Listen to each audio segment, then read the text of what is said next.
Episode 498 of Apartment Hacker. This is Mike Burnett, Apartment Hacker. It's my mission to tease out human potential in the multifamily space. 2 episodes away from 500. That's crazy to me. So I wanted to talk this morning about an idea that I read about recently, something they do at Netflix, which I thought was really interesting, and there could be application germane to the multifamily space. What they do at Netflix, it's programmed. I don't know the frequency necessarily, but they have these pre-planned debates about business issues that they are facing in as an organization. And so they stage debates. They find people who have very passionate opinions or very passionate positions about a particular direction that the organization needs to go, and they find somebody that has a strong position to the alternative, right, or a different method or avenue that the company needs to explore. And then they ask each one of those participants to switch positions, in other words, argue from the position that they don't necessarily take in a staged event. So they get together, let's say they do it monthly. They get together monthly and they sit in a room, theater style, and they have 2 people on stage, and those 2 people debate from their altering positions, the ones that they are passionate about. And then at the end of that debate, they make a decision on the direction that the organization takes, or on the direction of that particular subset of their business.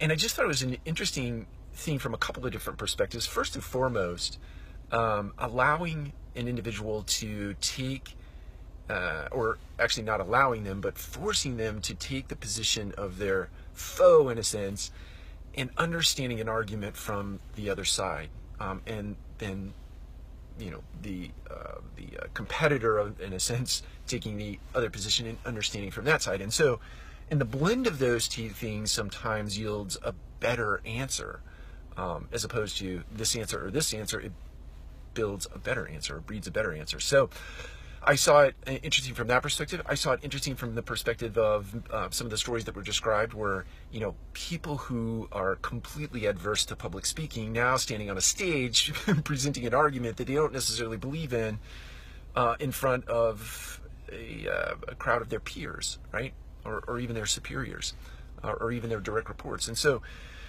it's an interesting exercise in the sense that it builds someone's presentation muscle, right, or ability to stand in front of a group and do a presentation. And so I saw value in that respect. And obviously the value of, you know, a crowd or a team of people sitting and watching 2 people debate passionately the sides of a direction that a company should take, or something they might employ in their business. And so you get this sort of crowd think, right? In the sense that not only can those 2 people on stage come up with a better answer, but the crowd think in the room can potentially come up with even greater answers and more broad-ranging answers. And so I thought it was an interesting exercise that could be employed in the multifamily space, certainly at any level in the organization, but maybe more finely attuned for a corporate setting. But anyway, something to think about. I hope you have an amazing day. We'll talk to you again soon.